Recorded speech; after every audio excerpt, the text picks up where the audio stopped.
Hello and welcome to this episode of the Star Wars Universe Podcast. Friends, we've been talking about it, we've been counting down to it, we've been recording primers about it. We finally have new Star Wars content, some of the content I was most excited for. Andor is here. Paul and I have both seen the first 3 episodes, and we're about to talk about them. And I think some of you in the chat and who are sending in feedback have seen them as well. You're going to have some great things to add to this conversation as well. We're going to get into all 3 episodes, talk about the things we like, talk about things we think are happening, talk about anything else we had other feelings about, all that and more right after a commercial break that the PM company may well be in control of. So if there's any ads about industrial mining or anything like that, be careful, because their cops are hardcore.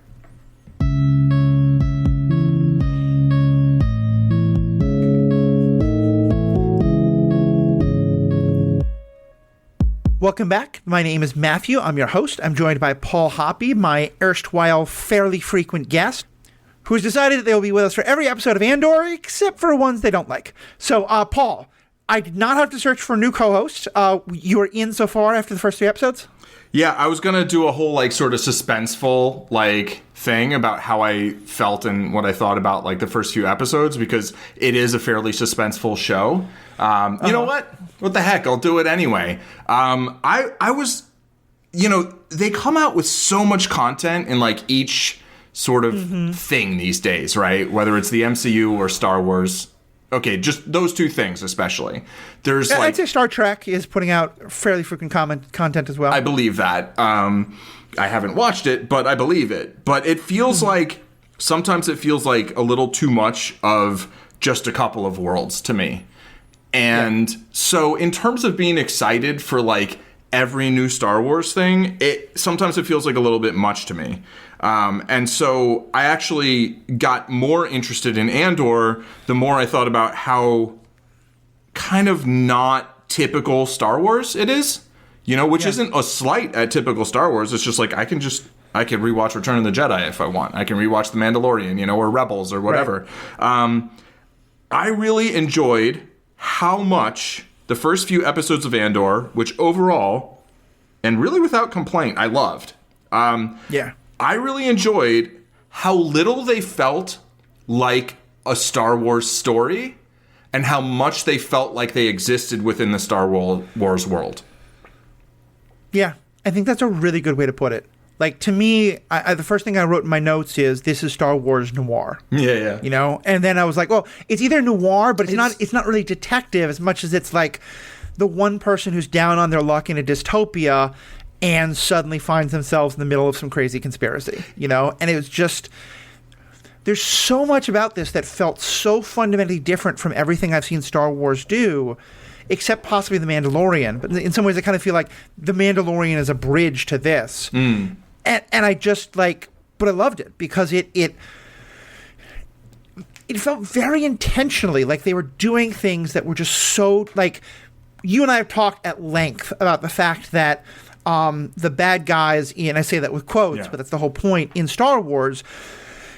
Vader is whoever he is and all that kind of stuff. But the stormtroopers and the TIE fighter pilots, they're literally faceless. They're in masks. They look like, stormtroopers out of a nightmare. And so you can kill them with impunity. Right. And the first 2, again, quote, bad guys are bullies. They're crooked cops. They're not great people. But they're also not... one of them gets killed, and the other one is clearly feeling grief over the death of his partner. Yeah. In a way that was you are, in just that one moment, you've humanized these 2 more than any stormtrooper not played by someone who winds up betraying the stormtroopers has ever been. Right. And I just, that especially was just whoa, okay, this is something really different we're getting here. Yeah, or those 2 stormtroopers just chatting about whatever in that one episode of The Mandalorian, directed by, I feel like was it directed by Taika Waititi or written by or something? I don't know. There's these 2 stormtroopers just sitting on their speeders, just chatting, and they feel like people. But these feel like people. They feel like humans, right? Talking to one another, and being absolute tools. But one of them gets killed by accident while doing a bad thing. And then the other one's very upset about it and then is concerned for his own life. and then gets shot in the face by our hero? Yeah, like we see Andor. I think the first death is a like in self-defense, Sure. fighting back, someone's attacking you. It happens. And then he straight up murders a helpless, like a guy who is clearly not a threat and is offering to like, Yeah. you know, give him everything. Yeah, he shoots him in the face to cover his own, you know, accidental. Right. So he covers the manslaughter with a murder, basically. Yeah. Yeah. I will say in terms of noir, I don't see it as noir. I see what you're talking about. It shares a lot of sort of noir-ish elements. I would say it's a straight up like spy thriller, right? Yeah, I think it's fair. Especially sort of thriller / suspense, because there's a lot in the show where they haven't explained everything that's going on, right? There's, you know, we see the main character doing something, and we kind of get an idea of what he's trying to do. We don't know why he's going about it that way. We don't know why he's gotten to the point where that's what's going on. They show his backstory without telling us what any of the words that the characters are using are meaning, right? Right. But I think nonetheless it conveys a lot of mood, and I would say, like, specifically, I feel like this show has the it doesn't have the feel of most Star Wars shows or movies or whatever, but it does have the look of them, where like often people say look and feel, and I feel like they kind of just mean the same thing, but like here it's like it feels very different from most Star Wars stories.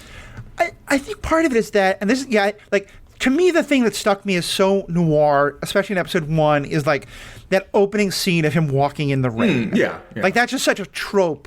But yeah, I think it winds up going more into kind of dystopian suspense, conspiracy, spy thriller kind of thing. Yeah. And I think that's part of it is I don't think we've ever lived this much in the dystopia. You know, like, think about it. Luke is aware that this big evil empire exists out there, right, and he wants to stop it. But he's not really experiencing it on a daily basis in any way. Right. They're moisture farmers in the back end of nowhere. They're doing fine. Yeah. In this, it definitely felt to me like a dystopian future. It's the past, I know, but like, you know, it had that feel of look how oppressive everything is. And we'll get more into specific characters, but in many ways, the sort of I call them cops, and they're basically cops, but like the corporation investigators, that whole story to me especially felt like that because, you know, in the later episodes, they get more SWAT team, but especially that first episode, I was feeling a lot of sympathy for that cop who he just knows 2 people on his team got killed that he wants to investigate. And his superior officer is like, no, just make it look like an accident. We have to be one more cog in the Imperial machinery. We don't want to get noticed. You know, and to me, that is such a not in a bad way, but I think that's very much a trope of dystopia. Is that it's not that everybody is a true believer. It's that everyone has just decided they just need to keep their head down and not get noticed because they know that getting noticed is almost always going to get you in trouble. And that fits perfectly with what we know about the Empire, but I feel like I've never seen it quite so specifically on screen. Right. I mean, you keep saying dystopia, and I don't really want to disagree with that, but like that's, I mean, it feels approximately as dystopian as our own world to me. Like, yeah, you know, I mean, you've talked before, I think mostly on superhero ethics, about like the mundanity of evil. You know? Right. And to me, that's like very much what we're seeing. We're seeing these, you know, basically rent-a-cops, you know, they're corporate security, which is invested with some power of the Empire, right? I mean, they have authority, and it seems like the Empire maybe kind of owns everything, right? In some big authoritarian way, but also like this is a specific corporation. I mean, they even call it the corporate sector. Where he is, right? When he goes to the place and gets harassed by the 2, I guess they're like off-duty cops. Is that what it is? Yeah, I think they're. I mean, and it's funny because the way they phrase it, this is all kind of stemming from a parking violation, possibly. Like they're kind of harassing him that maybe like he left his ship in the wrong place or, you know, something like that. So, but I think they're off. I think they are off duty. But in this world, they do have the official power to still, like, ticket him or arrest him or whatever. But clearly they're more in the, like, let's just shake you down. But interestingly, he's the one who makes the offer. Like, they don't ask him, what do you have on you? They're just like, we're going to get you in trouble. Yeah, I got... So I wasn't sure that they were actually, like, working in the capacity that they said they were. I got the impression that they were... So first of all, the first scene after he's walking through the rain, they're in a brothel, right? Right. Yeah, no, they're definitely off duty. They're in a brothel, right? Yeah, they're off duty, but like, I thought they were they work in they're part of the corporation, but maybe you're right that I think they were higher up and then they got demoted basically because to me, it didn't seem like they were actually trying to give him a parking ticket. My interpretation was they were shaking him down.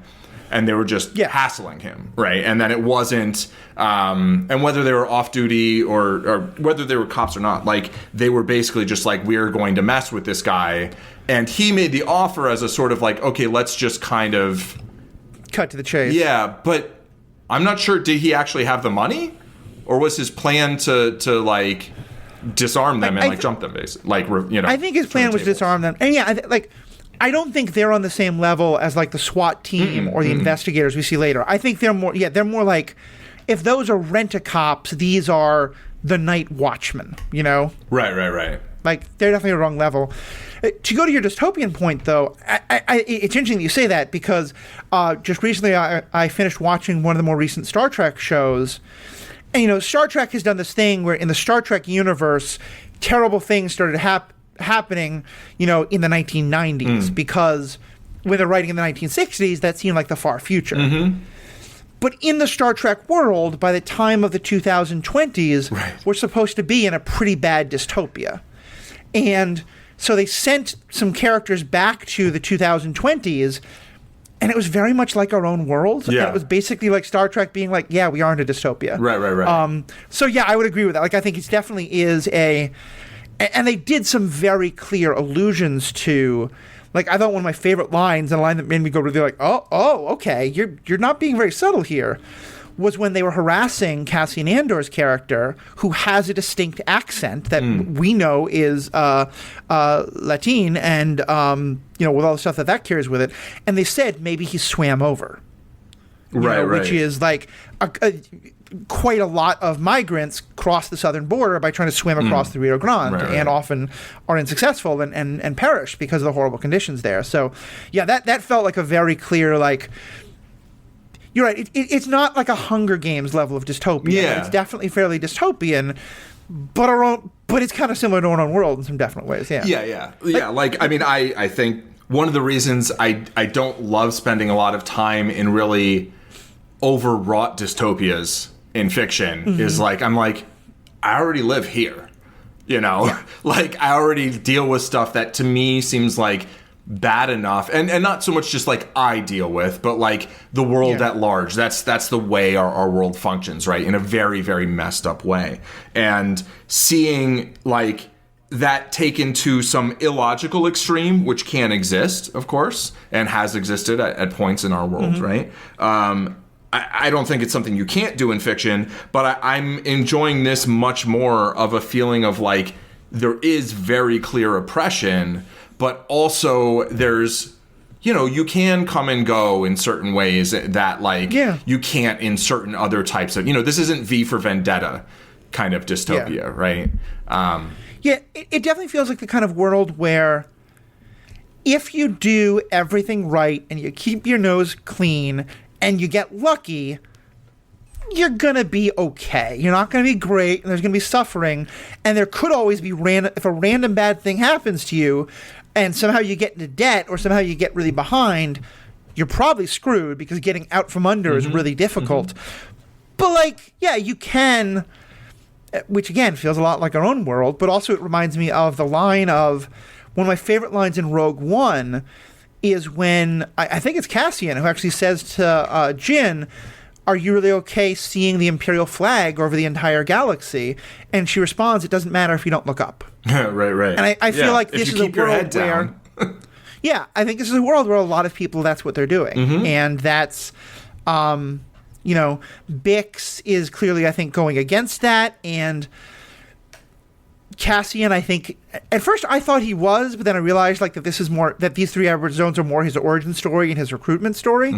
But yeah, and then I think you get someone like Tim, who I think, Tim, as you pointed out, Tim with 2 M's, right. So that's why, it's a special Star Wars name. Yeah.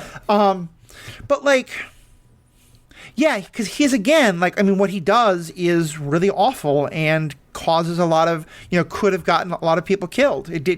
It basically gets him killed to some extent. To quite an extent.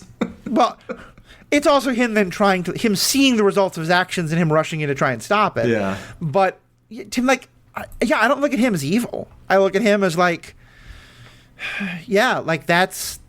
that's the thing that people are going to do, and I'm going to think a lot better of you if you don't do that, because I think it's a terrible thing to do, but also I don't know what it's like to live that much in fear all the time and to feel like maybe this will help you get ahead. I can't, to be clear, I'm not justifying him, but I'm saying to me, that's a person in a terrible position makes a terrible choice. Yeah. And I disagree with their choice, but that's very different to me than the person who's waha, I have this power, I'm going to do these terrible things. Yeah. To me, he's a bad guy.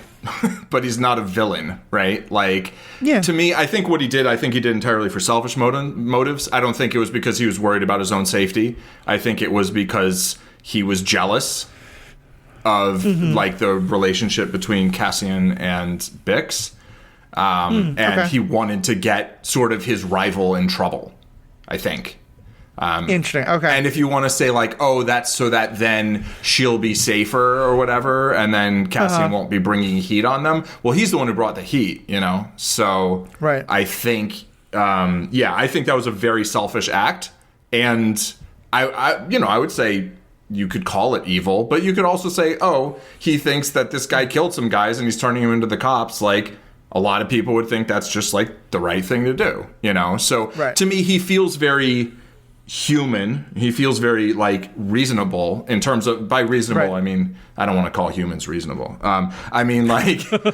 He seems like he does a thing a person would do, right? And that was, my biggest hope for this series really was just that it would be written in a way that felt less like character actions were attempting to cause things to happen in the plot, and more like characters were doing the things that character would logically do. And I just felt that throughout, And I said, I don't want to see, people making doing stupid things, and then that's why things go he does something incredibly stupid, right? He does something that is inadvisable and I think mean and selfish, which is reporting him. And then when he's going towards the cops, towards the what are they called? The company enforcers or whatever. When he just keeps going to, he's what did he do? What did he do? And then he gets himself shot. I felt that feels like the stupid thing that stupid guy would do, kind of to me, And it's an understandable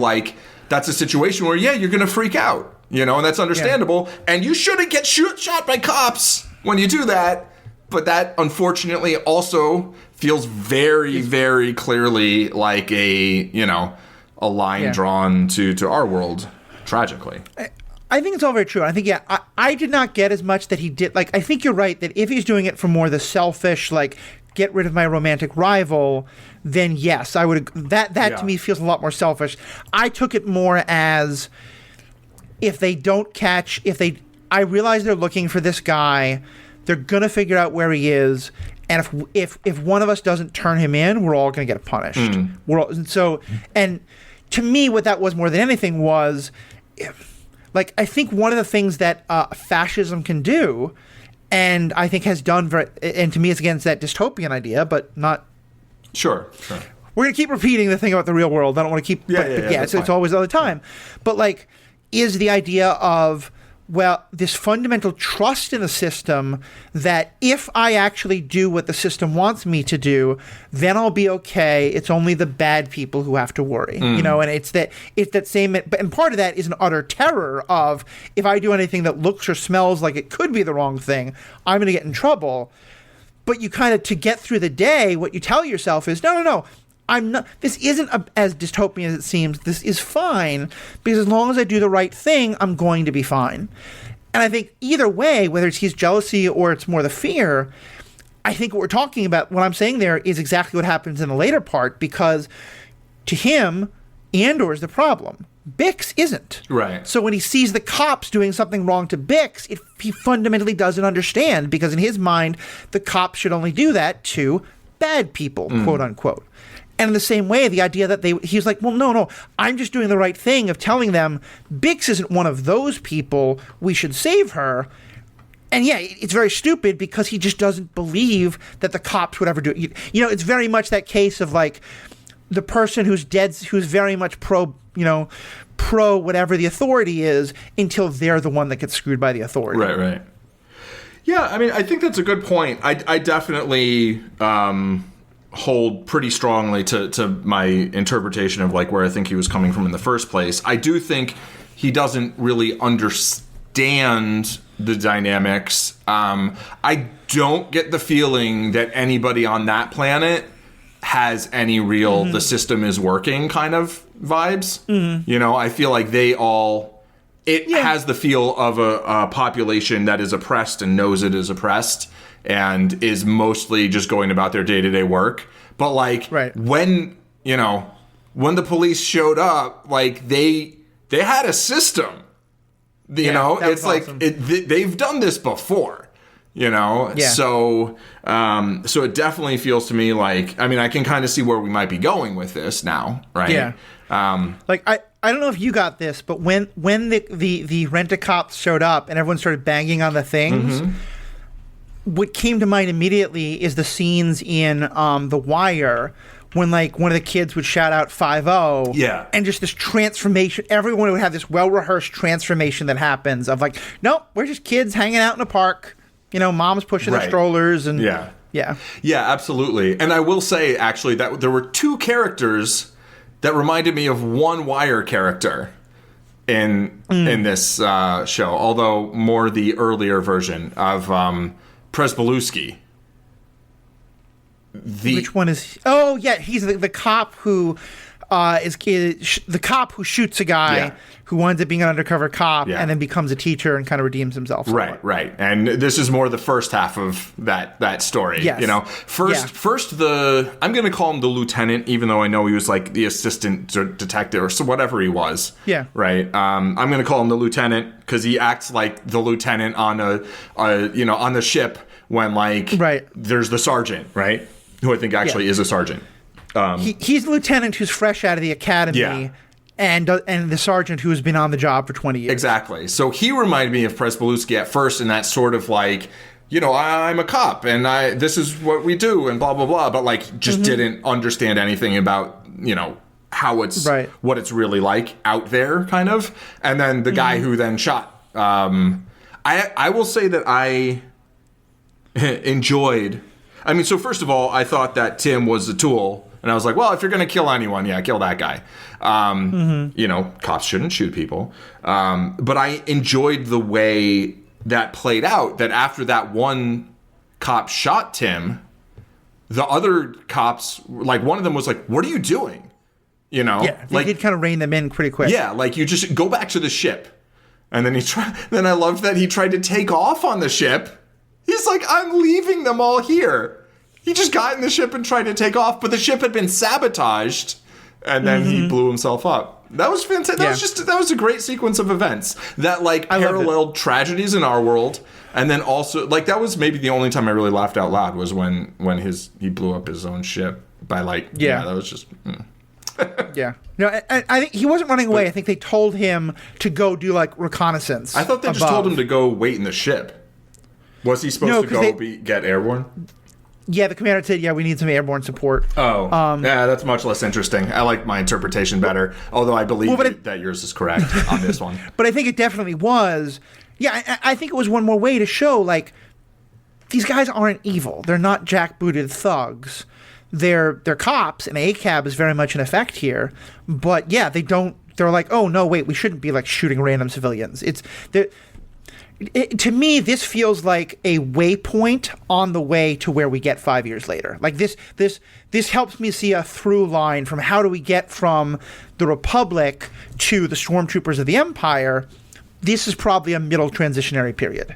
Yeah, I mean, I could see it as that, or just like it's sort of the way things are in certain areas of the galaxy, right? Right. And there's other areas, but like maybe this area, then you're going to end up with Stormtroopers because I think you're going to get a rebellion. I think this is how you get a rebellion.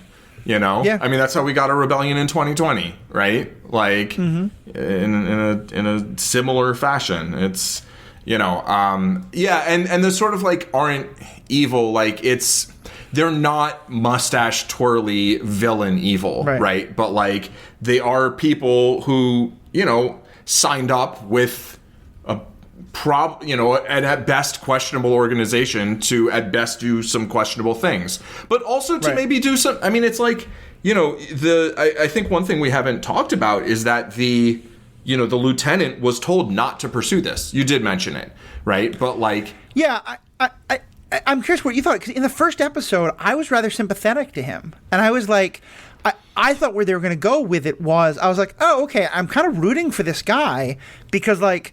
Yeah, he very much says, it's like, no, you can't kill our people. That's wrong. We should investigate this. And so he disobeys orders. He kind of goes rogue cop. Yeah. And I was like, so I was thinking maybe they're setting it up that, like, him and Andor are going to wind up be buddies because they both are against, like, this whole system. Right. And then like, second episode, it's like, okay, now I'm going to use a SWAT team to go get this guy. Yeah. And I was like, okay, so less that. But, yeah, like, did you have any sympathy for him at the beginning? Or just, like, kind of, like, good feelings towards him and his, like, yeah, people were killed. This is bad. I want to find out what happened. No.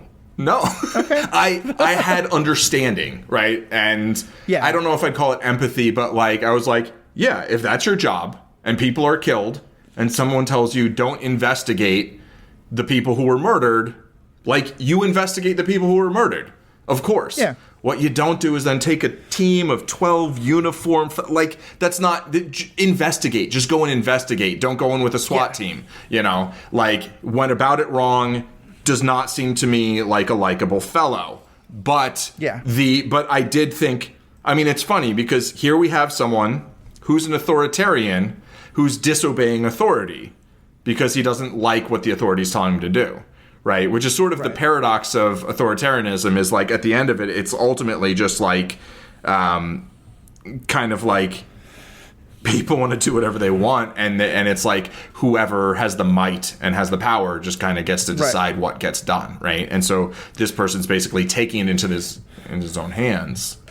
Right. Yeah, because I think that's the thing. Like it's kind of what I was saying at the beginning, that in any sort of authoritarian society, you're going to have the zealots and you're going to have the bureaucrats, you know, and he's the zealot and the other guy is he's like, look, let's not let the Empire notice, you know? Right. So, and just to kind of bring it back, 'cause it is funny that we've gone, to me, this is one of the most important things about the show, but it kind of bring it back to the bigger picture. That's why I love this all so much, because to me, this is a very believable part of what life under the Empire would be like, especially during this period when we're not quite an open galactic civil war yet. Right. And the Empire's like, no, we still have the Senate. It's fine. Yeah. You have human rights as long as you don't, do bad things like breathe. That we're going there, and that's a big part of where the Death Star comes in. Is like, okay, yeah, we're done with the pretense. Yeah. So that. Good. No, it feels that way to me as well. I'll say that. Yeah. Definitely. So let's back up a bit and talk about Cassian, because this is obviously his show. He's the name of it, and we're getting a lot of his flashback as well. Maybe we should talk about the flashback specifically. Like, how do you feel about the scenes that we're getting there on Kenari? I think the people are called Kenari. I think the planet is also called Kenari, but maybe the planet is Kanar. I'm not sure. Right, like but yeah. What was kind of your take on? Because as you pointed out, that's new, and I think we've definitely had people talk in foreign languages before, but I think for the most part, unless it was like a one-off line, most of the time you had someone there to translate. Like R2 would beep in a bunch of ways, and Luke would say like, "Oh, come on, it's not that scary." And you don't know what R2 said, but clearly he said something along the lines of, like, hey, Luke, this is too scary, you know? Here, we're not getting any of that. What'd you think about the way they told this story? I loved it. I will say that this is another thing that really... Well, this actually feels very Star Wars to me in two ways. Mm-hmm. One, you know, Star Wars, A New Hope, had a fair amount of that, right? From early on. It had, you know, Utini. It's like, you know, I still don't know what that means. But, like, I mean, I guess people do, right? People know things about how Jawas speak. But, like, you have a fair amount of that. And, like, them talking to R2 or whatever, you know? And then you also have Greedo, right? And, like, you're right. Most of the time, you will have a character speaking English and another character speaking, you know, a language that's not of Earth, right? And or maybe it is of Earth. And I mean, I think the Ewok language, they actually used a real language instead of, like, constructing a language. I think they used one as a base and then kind of added some vocabulary and things like that. Yeah. But, you know, they basically that's a Star Wars thing, you know, of, like, not translating every line, letting you figure out what's going on, what people are attempting to communicate through context, right? And, you know, the second way it reminds me of Star Wars is I've actually watched quite a lot of Star Wars animation in a lot of different languages, of which I have varying levels of comprehension, you know? Yes. So that actually just feels very natural to me. And, like, a lot of things you can figure out through context, you know? And I think the idea was to... Like, first of all, those scenes, I feel, have a good sense of perspective. Like, I feel like I'm relating to the people, you know. Yeah. It doesn't feel othering to me, despite the fact that I don't know the semantic meaning of their words, right? But I have a feel for what they're trying to convey, right? And I think they communicate that very well. And second of all, it does give this sense of, like, okay, that is a very different world and dynamic that this character grew up in, right? And so we can understand the character a little bit more without even understanding the words. And then second of all, because I think the show is based so much on, you know, suspense and sort of mystery and the unknown, I feel like it plays well to not really let us know exactly what's going on, not let us know exactly what's happening. You know, and these are like childhood memories anyway, right? So often those might be, like, a little sort of soft and murky and hazy, right? And not, you don't remember the exact thing someone said. You remember, like, the general ideas and exactly. Like, and so I thought that was really interesting in the way they sort of gradually revealed the mystery and didn't explain everything. And to me, it places a lot of trust in the viewer, which is something I always appreciate, right? It's like there's a lot of trust in, like, look, stay with us. Like, we don't need to have things blowing up all the time. We don't need to have, you know, lightsaber battles all the time. We're just going to tell a compelling story. We're going to tell it in a dramatic way that isn't, like, overly dramatized, but that, like, draws you in. You know, it felt very much to me like it was, like, drawing me in. And I will say, at the end of the first episode, I was like, oh, that was the end of the first episode.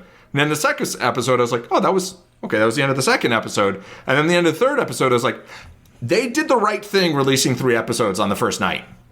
Yeah, that was the right play, because the third episode is where you finally feel like, okay, now I feel like I know where this is going. There's more action, and, like, it's like, okay, you know, whereas if they just released the first one and there's, like, a week, like, what is you know, it would have felt a little weird, I think.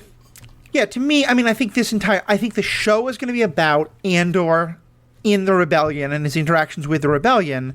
And this was basically the pilot. This was the how did Andor come to become connected to the rebellion? Right. You know, and also and that includes all of his backstory, both of the 2 weeks before, but also the 20 years before. Yeah. And I'm really interested in it. And I think you're right. Like, I often can get very frustrated if it's not English, but I found it very easy to get a kind of general sense of like, okay, there's an initiation ceremony, and some people think he's too young, but other people say no, he should be a part of it. And then the ship crashes, and people are trying to find out how they're gonna go. And then a soldier shoots at somebody, and then people freak out, and like then he goes into the ship, and like it. I think it painted in broad strokes that I could follow. And I think what you said about how it trusts is so perfect, because we've talked at length about how some of the things that we most dislike are when it didn't trust us. Mm-hmm. That moment in the second movie where like they're kind of hinting about like this big secret plan, and then you have to see like the Geonosian hand a data chip to Count Dooku that has the model of the Death Star in it, and they have to both look at it for a second. Right. Like, that to me is the exact opposite of this. Absolutely. Absolutely. We are not normally the people who are going to say like, oh no, we know so much about the lore, etc. But I will bring up one point that kind of has me scratching my head a bit, and I don't really mind if they are just changing this, because I think it's making such a good story, as well as kind of for the representation aspect of like, Diego Luna playing this part. But one thing that they have established in this world, and that some of the books have actually been exploring a lot more interestingly, is that all of the humans in this world are colonizers. Like, and most of that colonizing may have happened what like do you mean tens this world? of in the Star Wars galaxy. Oh, like okay. There is a planet that some of this is from the Legends canon, but it seems like the Disney canon is mostly keeping up with this, that humans originated on some planet that is kind of now lost to the mists of time, but that they, like 30, 40,000 years ago, started going out into the stars and populating all these different planets. And that's why you have humans on so many different planets, some of whom are quite different from each other. Right. So on the one hand, like, I liked the idea of, like, part of why I liked the discussions with the Tuskens so much is because, like, that I think was very intentionally supposed to be about, like, a, settlers versus indigenous, like, colonialist indigenous conflict. And so having humans be the indigenous here, it threw me a bit at first, but also, like, with them, I think all of them were supposed to be kind of like the actors all seem to be people of color to some extent or another, and I think they were kind of drawing some of those comparisons. Like, I'm not mad at it by any means, but I'm definitely curious about it, and sort of like if the idea is that the people here have been indigenous for generations, or if that, like, the big explosion disaster they talked about, like, somehow wiped out all the adults and the kids kind of like went feral in the last like years since then. I think that's another mystery that we'll get to explore, but yeah, it was just something that I found interesting. Yeah, I think I have heard that sort of thing about humans and having come from one place and blah, blah, blah, blah, and how the Empire is sometimes, in some tellings anyway, this very human-centric, like, anti-other species organization, and to what extent that's played up in various media is variable, right? But I think there's any number of ways that they might not be a truly indigenous population. But I mean, humans colonized the galaxy like thousands of years ago, right? Yeah. It would have been tens of thousands of years ago, probably. Right. Not thousands. So it seems like there's any number of feasible stories for how a group of humans might have ended up there and then developed very different, culturally. The indigenous people of 9/10 of our own world were not indigenous to them at some point in time. Yeah. I mean, right. Yeah. Like, even more, right? I mean, like human. Yeah. It's complicated, right? Like, right. And yeah, exactly. So somehow people got to wherever they went, right? And I do think from like a racial standpoint, like or just representation or whatever, I feel like they very much have. I felt in Kenobi like they were kind of challenging certain sort of assumptions about like.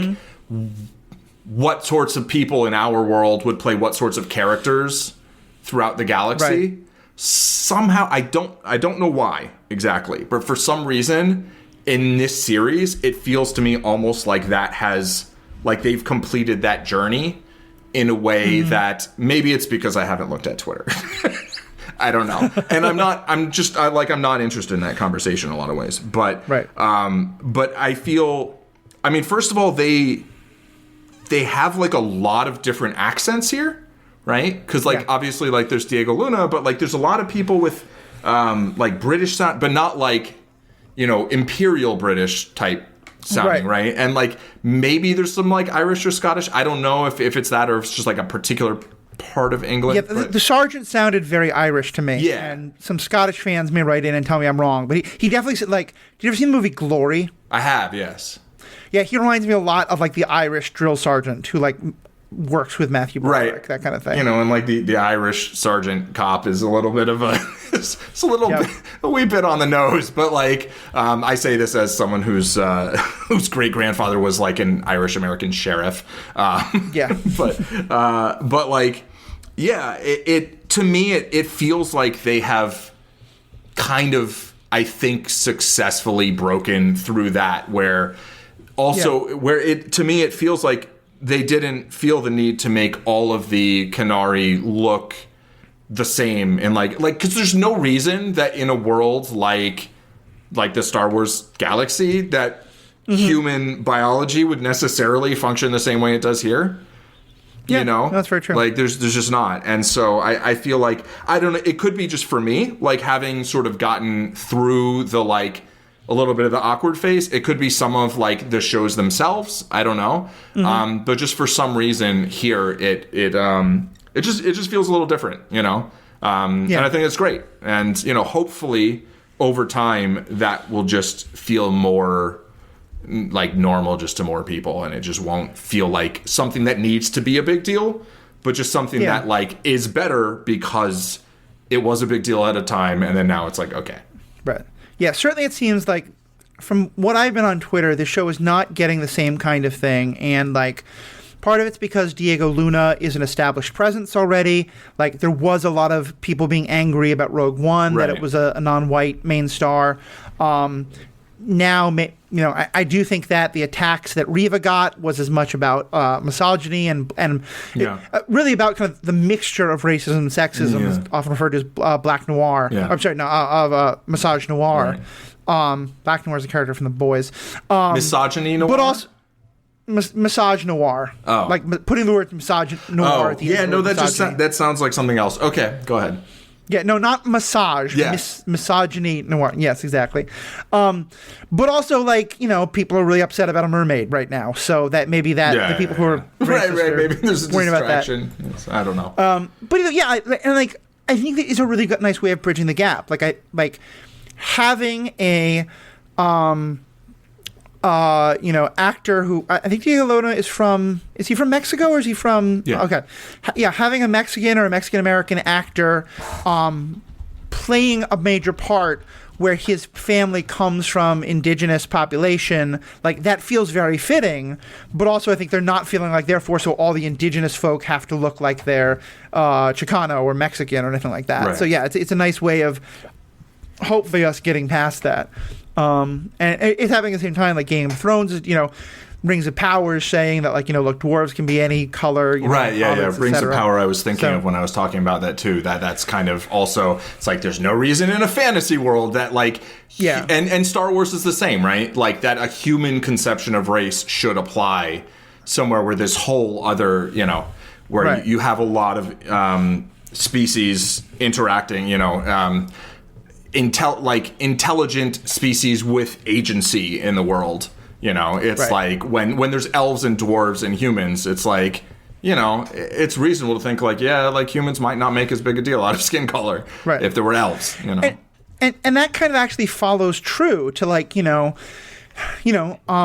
Northern Europeans are incredibly racist against Southern Europeans until they come to this country and start dealing with, Native Americans, and then they go all kind of like, all right, well, you're okay to be white, but not these. And in the same way, I think you can extrapolate that if humanity gets to a point where we're in contact with multiple alien races, people will probably be like, black, white, Asian, like, okay, but it's the Martians we got to worry about. Right. Green now. Green. Yeah. All right, let's get back to the actual show, yes, though. Let us. So an interesting mystery. What'd you think about the woman taking him? Because, like, on the one hand, she says that like she's worried the Empire is going to come. Actually, the Republic. It's the Republic. The Republic, which we think of as like pure and good. Which I couldn't see the faces, so I don't know if any of those folks were clones. They weren't. But they weren't. Okay. I mean, they did not look like clones to me. I did not see Tamora Morrison. I didn't see him their get a skin credit. looked kind of like yellowish in a way that I thought was maybe alien. I thought they got like poisoned or something. That's possible because they all seemed kind of deadish or dying, or like it looked to me. It didn't look like they were of yellow skin tone, like whatever. It looked to me like they were. Because it even to me almost looked like there was like something on them. I don't know. I could be wrong though. Yeah.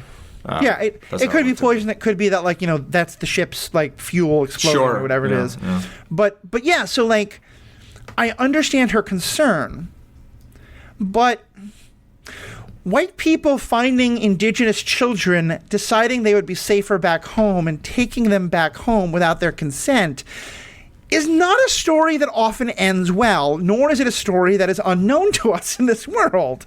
And they're telling it unproblematically, and I wonder if that, like, do you think we're really supposed to believe that she had to do this, or do you think we're supposed to believe that, like, yeah, that might be an issue that comes back up that Cassian has some mixed feelings about?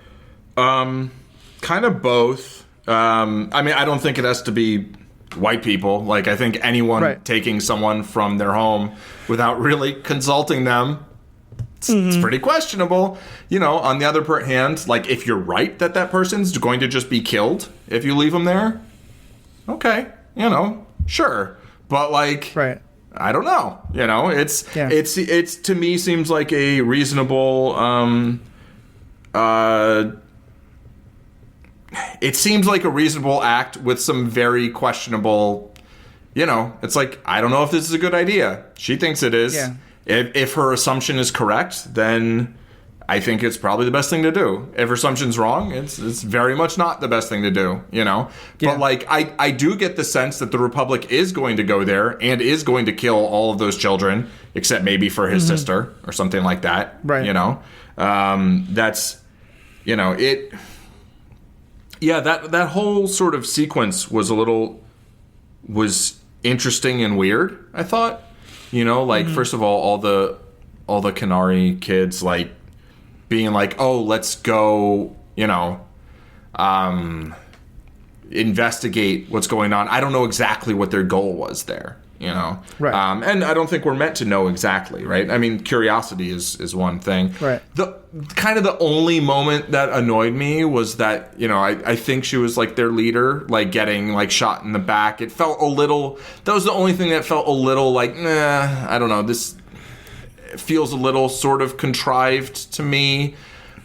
But, like, I guess I could see that, It certainly doesn't fit with what we have seen from Republic officers up till now. Right. But I think it's entirely possible that either A, part of the idea of this is to be like, hey, Order 66 wasn't some magical switch. Like, there was always the problems of bureaucracy and of ACAB and of all of that within the Republic.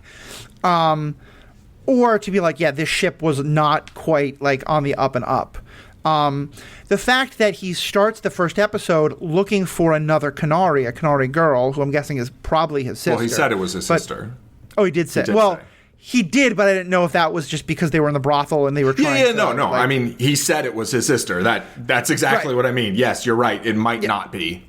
I think it probably is, but it might not be. I think it might not. But either way, that tells me that we're not done with that story. Oh, 100%. Yeah, no way are we done with that story. So what do you think of what we saw of him in this time?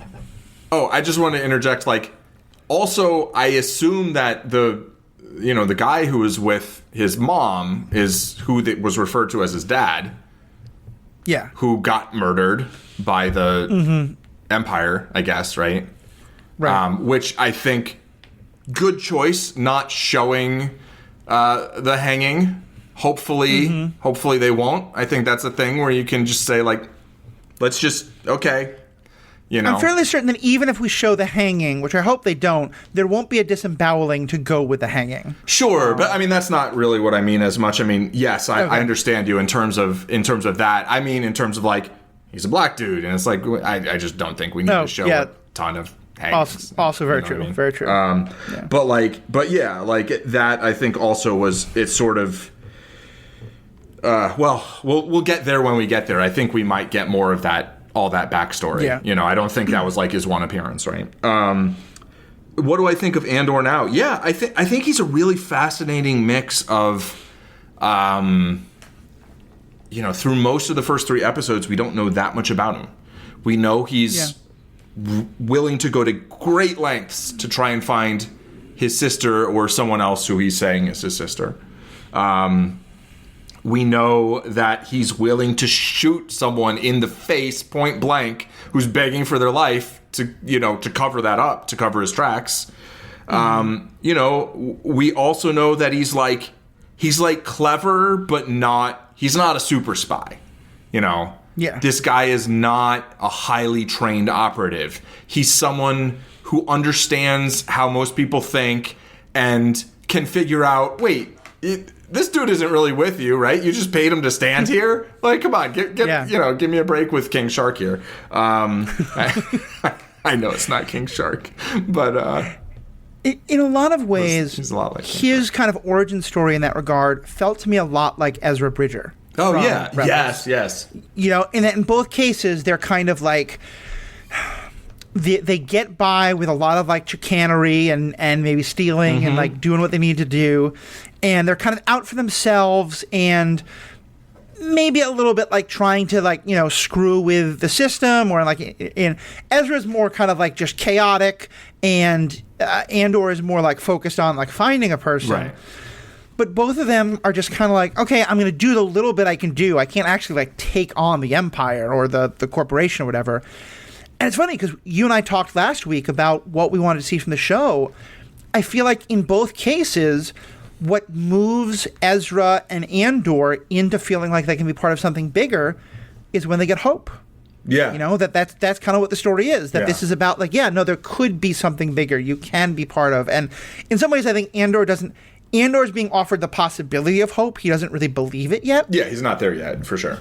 Yeah. But Ezra takes a little while. It takes a couple episodes, right? I mean... For sure, yeah. And even like halfway in, he almost is like, I'll just go away with Hondo, and do the thing, which kind of I think would be great, but that's not a thing entirely. But yeah, so I like the way that they made that, and then having Dr. Selvig, I know he's got a name in this. I'm sorry, that actor will always be Dr. Selvig to me, which is too bad because he also sings and acts quite well in Mamma Mia as one of the 3 possible dads. Stellan Skarsgård is an excellent actor, and he's great in The Girl with the Dragon Tattoo, but, you know. Yeah. And if he can chat with his brother about perhaps doing live action, what his brother has been so good at doing, voice actor, his brother is the I think, right? Are you thinking of Thrawn with Mikkelsen? It's no, that dude's brother is Jin's father. That's okay. That's what the connection. Yeah, no, I knew it. Skarsgård has 2 sons who are, or more, I don't know, who are actors. Okay, got it. Yeah. Okay, so anyway, I was like, I know what you're thinking of. I didn't like no, but yeah, yeah. And his character I also like because he's not a Jedi either. No.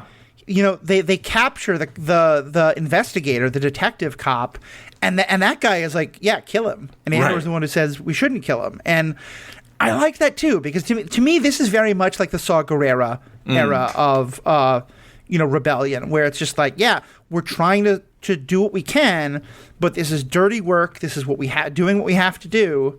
Like, I don't think this guy would, if Cassian tells him the story of the 2 rent-a-cops he killed, I don't think this guy's going to be mad. He might be mad at him like, that was stupid. You should have covered your tracks. Right, yeah, you should. What did you do with the bodies? Why didn't you hide them? Why did you know? But like, yeah. He might be like, why didn't you go back to the brothel and like shoot the madam who, could have given you away? But like, he definitely isn't going to be like. I don't think she was a madam, by the way, but.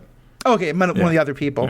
Yeah. Just that utterly flat hairstyle was very odd to me. It's amazing. But kind of awesome. I loved it. Yeah.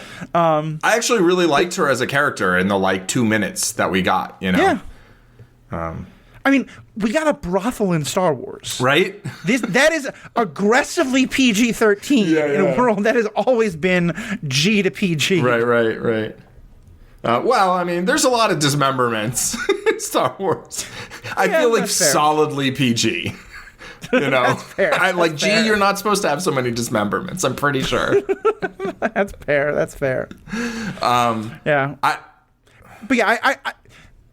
to me, Andor does two things really well. One is just he's a fascinating character. Yeah. But also, so far, I fundamentally believe that this is the person who becomes the person we saw in Rogue One. Yeah. Which we talked in Kenobi about how hard that is to do. I think the fact that we've only seen him in one movie instead of like the wealth of things we've seen Kenobi in. But yeah, to me, like that was the one thing I was really nervous about, and so far at least they're nailing it.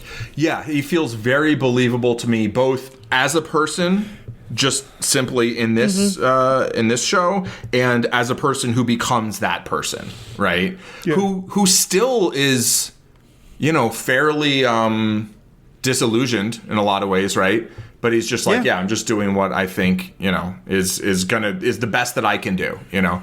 And here, the moment that, like, to me was a little bit of a pivot, not in terms of his character, but in terms of revealing to us his character, was when Skarsgård, I'm going to call him Skarsgård. We'll come up, we'll get the name next time. I will probably rewatch these episodes. I would have rewatched. If they did one episode, I would have watched it 2 or 3 times. But they gave us 2 hours. Like, I mean, what do you want? What do you want? I got things to do. So, in that conversation where he's just like, I don't remember the exact line, but he's just like, you know, look at them. They're so satisfied with themselves, you know? Yeah. They're so, you know, their overconfidence is their weakness. He's like, you just put on a uniform and rub a little dirt on your hands and you go in and nobody looks at you twice. You know, you're like, I'm the mechanic. They're like, yeah, okay, over there. Right. And I will say, like, I don't know. I feel like this show is making me like Kenobi more. I know Kenobi was 5 years before this, but like, you know, the scene that I think you really loved and Ashley really loved it, and for me it didn't quite work 100%, was where what was her name? But the basically the rebel who was posing as the Imperial officer, right? Yes. I'll look up her name. I don't remember at the moment, she wasn't even posing as an Imperial officer. Maybe she was an Imperial officer who flipped to become a rebel. Yeah, she was an Imperial officer at the time of the show, but she was working as a rebel spy. Not even a rebel spy, as a spy for like the Underground Railroad. Right, exactly. There wasn't a coherent rebellion at that time. Yeah. When she like finagles all of her like getting in with the Empire, all that stuff into that like fortress, right? I didn't totally buy it for various reasons, but like this speech makes me like want to believe it more.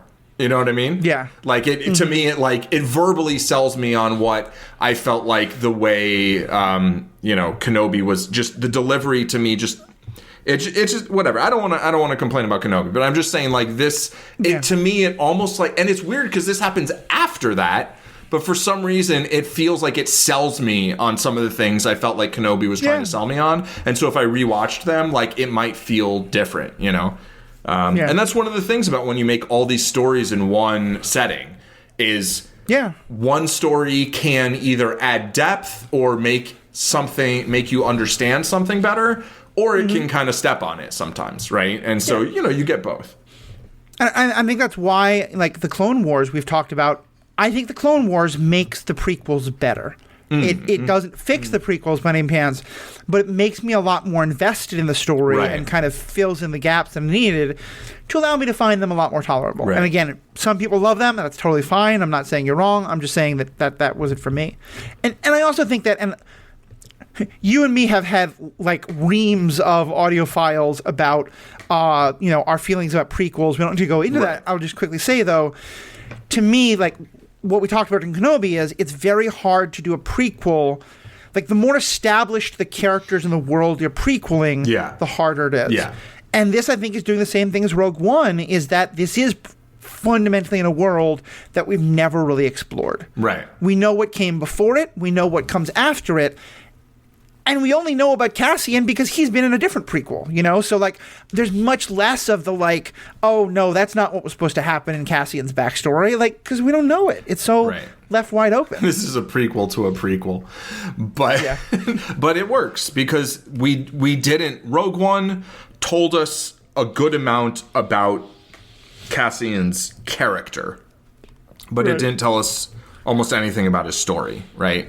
It told us kind of like who he was, but not really where he came from or anything like that. So I would say the difficulty bar on this show as a prequel is actually fairly low, which is nice, you know, because I don't want a high difficulty bar on a prequel. That's rough. That's really hard to live up to, you know? It rarely is done. And you know, I mean, so far that aspect of it's a low bar, but, you know, it's clearing it for me. The only thing that I need from that regard is no matter how much hope and no matter how much, like, not even redemption, but how much of an arc Cassian has, by the end of the show, I need to believe that he's a person who, if ordered, would go, you know, kill a person instead of trying to capture them, even though their own daughter was right there with you, you know? Like, I need to believe that he, you know... I don't. I'm going to challenge that one. Because I'm not sure that's necessarily what he was actually going to do. Okay, maybe the better thing is I have to believe he's willing to kill his informant. That, yes, 100%. Like, he can't get to the point. If he gets to the point where he's like, I never should have killed that helpless guard. I was so wrong to do that. I'll never do that again. Yeah, then that's not who he is now. That's not who he's going to be. It doesn't make sense to make him not that guy anymore. Like, I feel like Rogue One, the first scene you see Andor in, right? He shoots that guy. He shoots his informant because he doesn't want to get found out. The first sequence, or it's, you know, the first segment of this show, he shoots someone in the face to make sure that he doesn't get found out. Like, that is who this guy is, right? Yeah. And he hasn't acquired all the skills he will have by the time of Rogue One. And he might have some sort of personal developments in terms of, you know, exactly how he wants to go about rebelling. But he's still throughout, I think, going to be somebody who will shoot someone in the face or the back if it's what he feels is necessary to achieve what he's looking to achieve. And I think he's supposed to be a person who is always conflicted. Like, he does not look happy after he shoots that guy in the face. Oh, yeah, no. It's not what he wanted to do. The look is someone who's like, I can't believe I just did that. Right. Or, like, I hate that I had to do that. In the same way that, like, you know, like, he doesn't actually take the shot against Galen Erso. Right. I think he does plan to do it, and the guy says, you know, the Force moves darkly around someone who's preparing to kill. Like, I think he means to do it, but so like, it's clearly something he's been there's a conflict within him about the dirty things he has to do, which, as long as they don't resolve that conflict, I think we're fine. Like, that's I agree. It's a much easier prequel. Yeah. Let's talk about Bix for a second. It's interesting because. So I am participating now in online discussions of the show. I'm trying to skip the things that are saying, like, well, you know, we know this from the previews that, like, so this is going to happen. Right. But I'm still seeing some of that. So it's been made very clear to me that a lot of people have been super excited about the character of Bix, that, like, she's supposed to be this big deal or whatever, and so they were really happy to see her now. And so it was a little bit surprising to me because I didn't think she was a huge character in this, but I definitely think she's a very interesting role of the, like, I mean, I think clearly she's supposed to be a potential love interest, but also the, like, the person who'll call our hero out when he's being an idiot is always an important role, but also that she has, like, my understanding was that she has known that Sorengard, I want to say Sorengard, that's wrong, Skarsgård is connected to something more than just being a fence, and that she's kind of helped set this up to help Cassian get to him. Like, but I think it's intentionally left very unclear. What do you kind of think Bix's involvement level is and where she's going?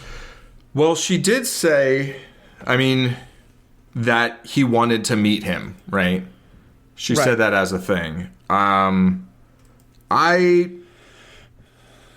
don't know. I don't care. I'll find out. I guess is what I would say. Yeah. I enjoy her character so far. I think her like transactional sex like relationship with Tim is like somewhat hilarious. Yeah. Lee was like, why would she tell him that Cassian is from Kenari? It seems kind of out of character. And I was like kind of trying to defend that as like, well, sometimes people just try and talk about this. And like the only circumstance I could see it is like if Tim is like complaining about Cassian, she's like, well, you have to understand, blah, blah, blah. But she does seem very guarded and tight-lipped. And so like maybe that is a little odd, or maybe Tim just overheard it. Maybe that was the thing. Maybe she didn't tell him, and he just overheard it or something. Maybe that was the implication. I'm not sure. I found that a little opaque. But yeah, I'm very interested in seeing like where her character goes, and I imagine she will be part of the sort of. So I don't think Cassian's gonna like go off and join some budding rebellion elsewhere. Like that might be a waypoint, but I think it's going to be more of a season 1 of Rebels, sort of like we're on Lothal most of the time type deal, right? Where maybe we move around the galaxy some, but I think clearly there's a rebellion happening here, right?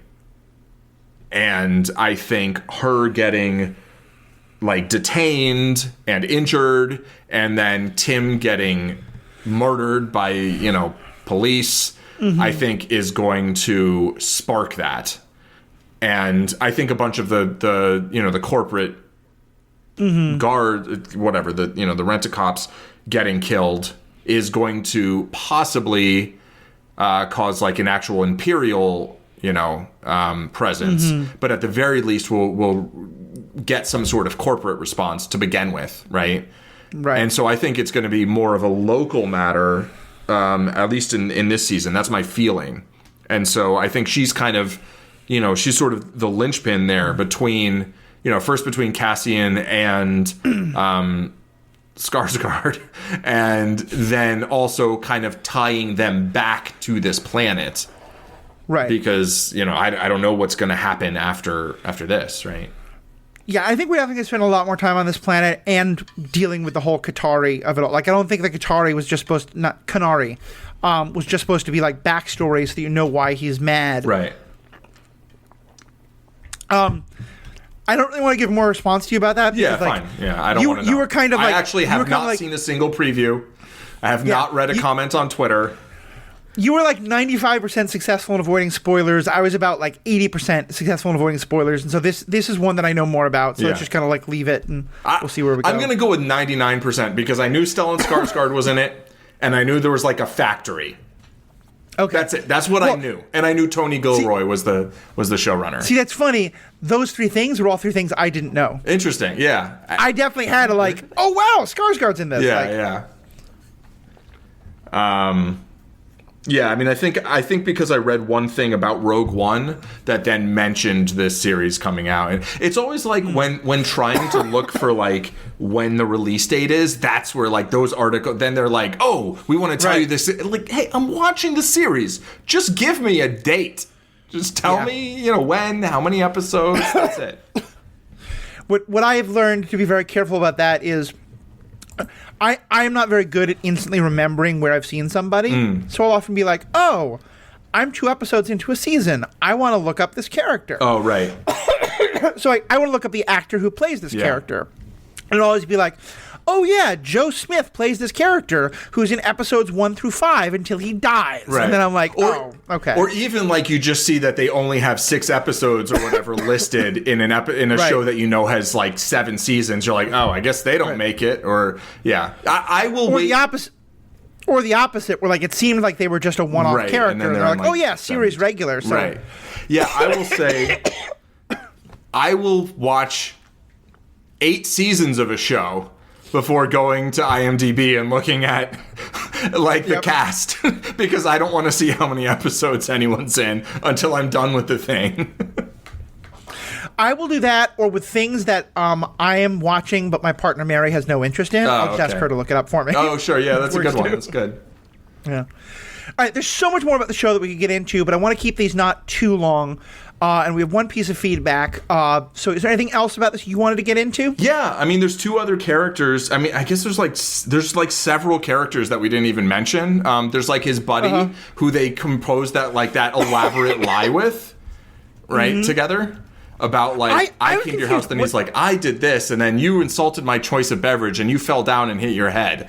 And I was so confused about that. I thought that was Tim. That's someone else. That's not Tim. No, that's his buddy that works in the the scrapyard or whatever. Oh, okay. Yeah. They both had British accents, I think, so I was confused. Yeah, and I get the feeling that like maybe this planet or somewhere in this area has like that sort of like the accent or whatever. But right. But no, I thought that guy was interesting, and I think he's going to be, a member of the rebellion, probably. I thought his mom was interesting, and both, like, seeing kind of how, like, how she was, like, sort of, like, gleefully raiding the Republic ship, but then, then how sad she was at the end, and so I think she's an interesting character that I'm looking forward to seeing more of. And I think she's another person who will tie Andor back to this planet that we're mostly on. I do think maybe they'll go away and then come back or something like that. Because he did say I'll come back, right? And then like the droid's name is like B2 Emo, right? B2E, yeah, something like that. I'm like, really? B2 Emo? Like, that's... But I thought this is one of my favorite droids that I just like instantly a combination of like adorable and kind of like sad and like run down and like I don't know, tons of personality. And I definitely want to see more. You know what he reminded me of? He reminded me of like I had this for a while, and certainly friends of mine had this, like where you've got the family computer. And it's like you're working on half my listeners have no idea what I'm talking about. Like you're working on like a 386 when everyone else in the world has Pentiums. It's like the family computer is this like 10-year-old model that is kind of run down, but everyone loves it and it still does what you need it to do. You've got Nintendo while everyone else's game.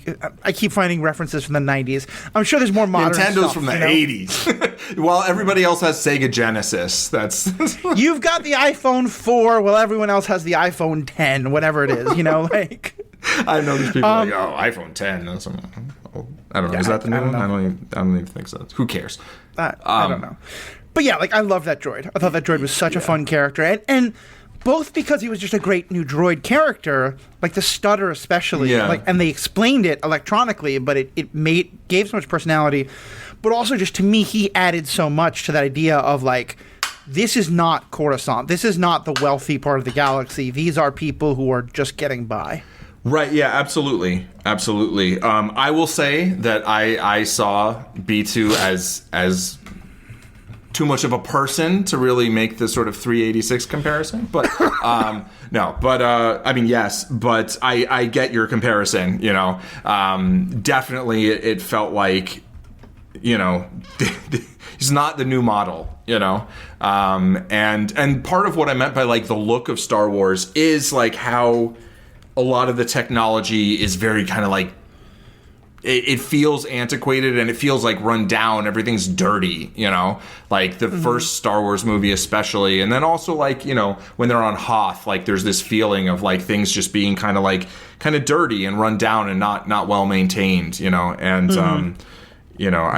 think, the other thing is like, we were talking about this a little bit before the podcast, before we went live, but about how a secondary character can often kind of give you a different look at a protagonist, and I feel like that conversation between Cassian and B2 was like, it told me a lot about who Cassian is, right? Like there was this combination of like caring, right? And like kind of connecting and like being kind kind of with manipulation.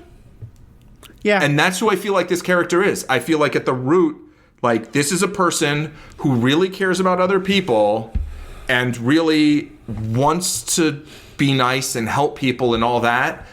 but also is like, this is what I want, and I will say whatever I need to do to get this. Yeah. And Andor shoots someone in the back or the face. Andor. As he's like trying to collect, like, I think he clearly wants to like pay off all of his debts before he like takes off. Right.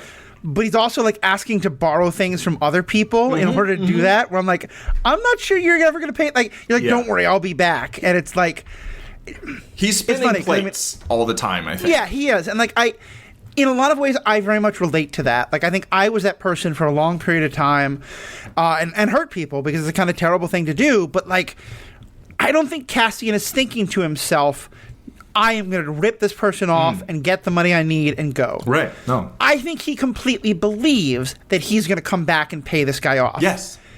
He just has no plan, and he's not honest enough with himself to understand that no, he's probably never going to do that. Right, exactly. He's an optimist in a lot of ways, right? Like, in this very pessimistic world, he just believes, oh no, this, I'll just do this and then it'll work. Oh, I'll do this and then that'll work, and then I'll do this other thing and that'll fix this, and you know. And you can see that most people have given up on him. Most of them are like, they're either like, yeah, sure you will, or they're like, no, come on, I can't help you anymore. And it tells me a lot about him. Mm-hmm. That's all I had to say, basically. Okay, cool. All right, so let's get to our last bit of feedback, and then we will close out and have our stinger at the end. One more top 3 list. So we got written into by Darth Housewife. Great name. They wrote in, so excited this show is finally here! Exclamation point. Did you notice there was no music in that first fight scene? That hit me so hard, and I think made the point so well that this is not a fight where we're cheering for our hero. It was just straight up violence. What do you guys think? Love the show. DHW. Yeah, in some ways, I feel like this is the best made Star Wars thing I've seen in terms of film craft. Yeah. You know? Everything feels so deliberate, you know, the look of everything, but also the sound. And Star Wars is a franchise that has relied so heavily on music, right? And a lot of that music is, you know, it's a way to score big, bright battles. And like, that doesn't feel like that's what this show is about, you know? Yeah. And so I think that was a perfect choice to not have the music like, oh, and then this happens. It's like, no, it's this is what it sounds like when you're in a fight in the rain, you know? Yeah. It's messy. I think it's good. Thank you so much, DHW, for writing in. I think this was such a good point. I actually tweeted about this when I was kind of live tweeting as I watched. And I said something about it, because it felt like it was one of those kind of silences that was, it wasn't something I had to go back and check. Like, I was incredibly aware that there was no music. And I think they said it perfectly. Is like the soaring music when the X-Wings are blowing up the TIE fighters tells me to be happy they're doing it. Right. The suspenseful music as the TIE fighters are targeting our heroes tells me to be worried. Like you said, this wasn't a moment to be like, cheer on Andor as he fights for justice. It was like, we're just showing you a story about a guy who's trying to do good and some people who are trying to harass him and treat him pretty badly, and here's what happens. And it just was, I think there were a lot of brilliant directorial moments in this, all 3 episodes, and I think that was one of the absolute best. Yeah, absolutely. Cool. All right, well, that's I think all I've got. Paul, what is the Zen Madman up to these days? Zen Madman is streaming every Wednesday at 8:30 Eastern Time with the Ethical Panda right here. That's me. That's you. Right here on twitch.tv/Zen Madman. Come hang out with us and give us your feedback. It doesn't have to be as brilliant as Darth Housewife's was, but and anything's appreciated, but that's not to say it won't be. So we'd love to have you for the live recording, but also I stream on said channel at 2 p.m. Eastern on Fridays and Tuesdays, talking about poker. It's very kind of poker technical stuff, so I don't know if it's for everybody, but everybody is welcome. And I also have a Discord now that I guess I don't know where you can find it, but you can just ask about it wherever. And I don't know. I thought I had a command. It will basically, you can ask questions about poker or chess or whatever, really. And, if you want to learn enough to then be able to understand more of the things in the streams, probably, you're welcome to join us there as well. And I believe, Matthew, you have a Discord as well? Or are you... Yeah, I will quickly say about your Discord that I have been... discreetly basically getting Paul to teach me Poker 101 by just asking questions in the way I think a 101 textbook would cover them. So it's been a great experience. But also, I have my own Discord, which we'll talk about in a second. But the first, I just wanted to say about these live streams and these recordings, we are not only looking for more people to be part of the stream, we're looking for people to be on air with us. Hopefully, Paul and I are going to be able to do all 12 episodes. I think just as things come up, one or the other of us may have to drop out every now and then.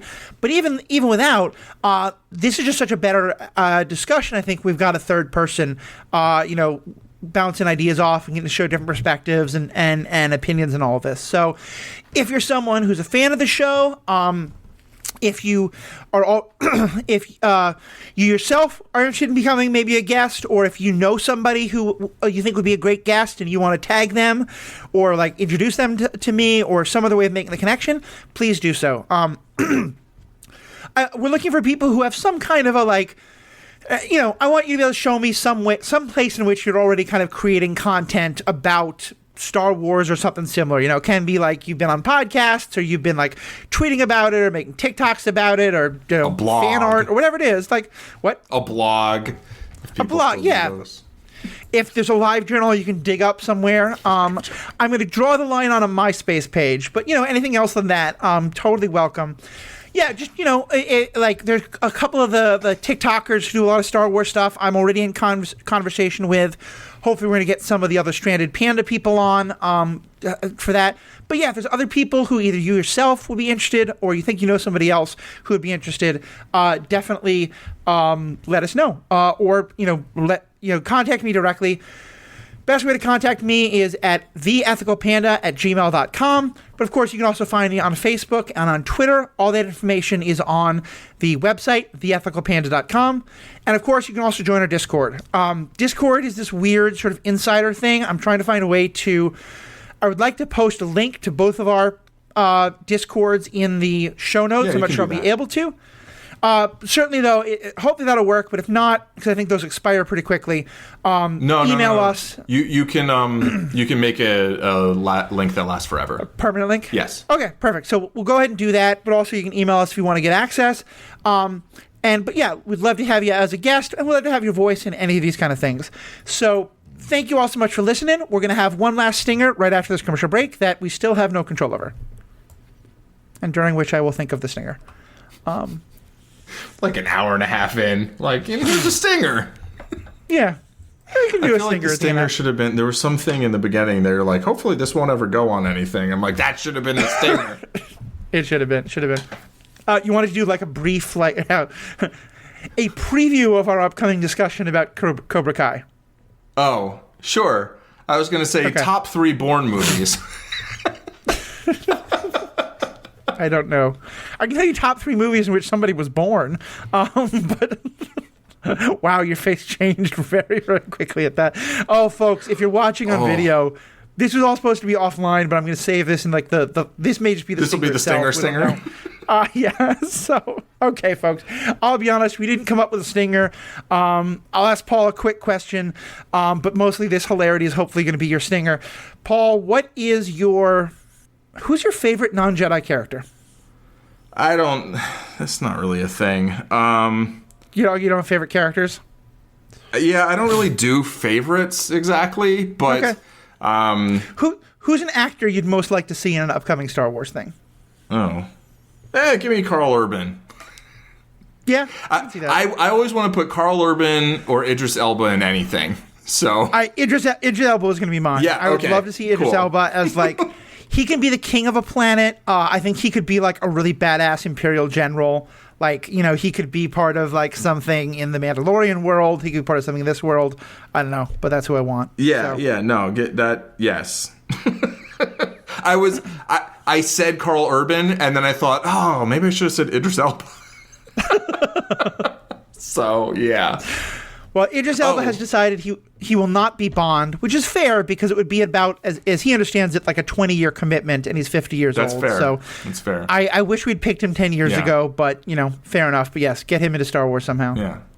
Also, I mean, you could go with, like, Simu Liu, and he could play Carson Teva's, like, son. I think that would be funny.